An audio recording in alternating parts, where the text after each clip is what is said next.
Welcome to my YouTube friends. എല്ലാവരെയും കണ്ടിട്ട് കുറച്ച് ദിവസമായി. നിങ്ങൾ ഓർക്കുന്നുണ്ടാവും എന്താണ് റീന ഈ ഒരു വേഷത്തിലിരിക്കുന്നതെന്ന്.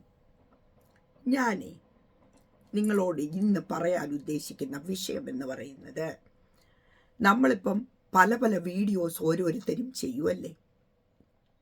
ഓരോരുത്തരുടെ ഇഷ്ടാനുസരണമാണ് ഓരോരുത്തരും വീഡിയോ ചെയ്യുന്നത്. ഇന്ന് ഞാൻ ചെയ്ത വീഡിയോ ഒരു ഡാൻസ് സീക്വൻസ് ആയിരുന്നു. അപ്പം അതിൽ ഒരുപാട് ടംഡ എന്നൊക്കെ പറഞ്ഞുള്ള ഡാൻസ് മൂവ്മെൻ്റ് ആണ്. അപ്പം ഞാൻ ഓർത്തു അതിനനുയോജ്യമായിട്ടൊരു ബ്ലൗസ്, ഒരു ചെറിയ സീക്വൻസിൻ്റെ ഒരു ലോലാക്ക്, പിന്നെ ഒരു സ്കേർട്ട് ഇതിട്ടാണ് ഞാൻ ഡാൻസ് ചെയ്തത്. അപ്പം അങ്ങനെ ഡാൻസ് ചെയ്ത് ഏതെങ്കിലും ഒരു പോസ്റ്റ് നമ്മൾ ഇട്ട് കഴിഞ്ഞാൽ അവിടെ വന്ന് കമൻറ്റോളികളുടെ ബഹളങ്ങളാണ്. പക്ഷേ അതൊന്നും ഞാൻ കണക്കിലൊന്നും എടുക്കുന്നില്ല. കാരണം നമ്മൾ ചെയ്യുന്നത് ഓരോന്നിപ്പോൾ ഡിഫറൻറ്റ് വരാൻ വേണ്ടിയിട്ടാണ്. വെറൈറ്റി വരണമെങ്കിൽ നമ്മൾ വെറൈറ്റി ഡ്രസ്സ് ഇടണം. ഡാൻസ് കളിക്കുമ്പോൾ ചിലപ്പോൾ സെക്സി ആയെന്നിരിക്കും, ചിലപ്പോൾ സെക്സി ആയില്ലെന്നിരിക്കും. അതൊക്കെ ആ ഡാൻസ് സീക്വൻസിൻ്റെ പോലെ ഇരിക്കും കേട്ടോ. അപ്പം അങ്ങനെ വരുമ്പോൾ നിങ്ങൾക്കതിൽ വിഷമം തോന്നേണ്ട കാര്യമില്ല. നിങ്ങൾ അതിനെ എൻ്റർടൈൻമെൻ്റ് ആയിട്ടെടുത്ത് അത് എൻജോയ് ചെയ്യുകയാണ് വേണ്ടത്. ഇപ്പം ഏഴിമല പൂഞ്ചോല എന്ന പാട്ട് പാടുമ്പോൾ നമ്മളെന്താ സെറ്റ് സാരിയൊക്കെ കൊടുത്താണോ നിൽക്കുന്നത്? നമ്മുടെ മുഖത്ത് വരുന്ന എക്സ്പ്രഷൻ മാറണ്ടേ? എങ്കിൽ മാത്രമല്ലേ ആ ഡാൻസിൽ ഒരു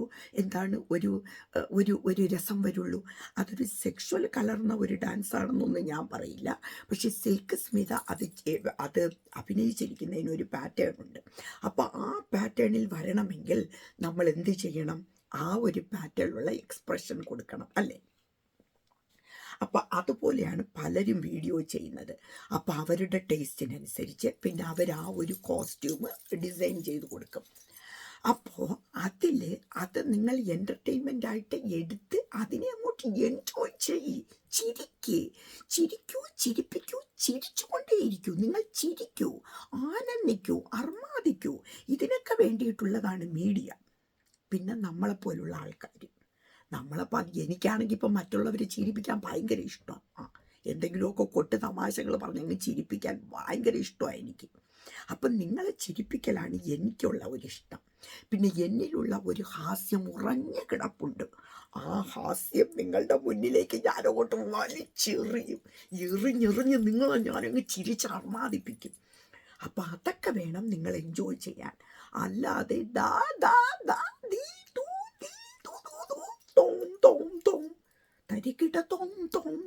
ഇങ്ങനത്തെ ഇതൊന്നും വേണ്ട കേട്ടോ. പിന്നെ കുറേ ലോകതത്വങ്ങൾ കേട്ടങ്ങ് പിന്നെ അർമാദിക്കുക. കുറേ ലോകതത്വങ്ങൾ കേട്ടിട്ട് അവർക്ക് ലൈക്കും കമൻറ്റുകളും എല്ലാം എടുത്തിട്ട് കൊടുത്തും വെച്ച് ഒറ്റ ലോകതത്വം പോലും നമ്മൾ പാലിക്കാറില്ല, അല്ലേ? അപ്പം നമ്മൾ ലോകതത്വം പാലിക്കാറില്ല. പക്ഷെ നമ്മൾ മീഡിയയിൽ കൂടി എൻജോയ് ചെയ്യേണ്ട അങ്ങോട്ട് എൻജോയ് ചെയ്യ്.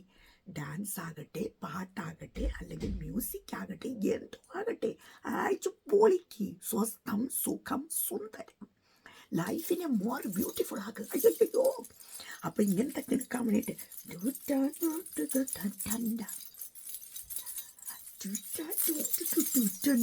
എനിക്കില്ലേ ഇന്ന് ഭയങ്കര ടയേർഡായിരുന്നു കേട്ടോ വർക്കിൽ.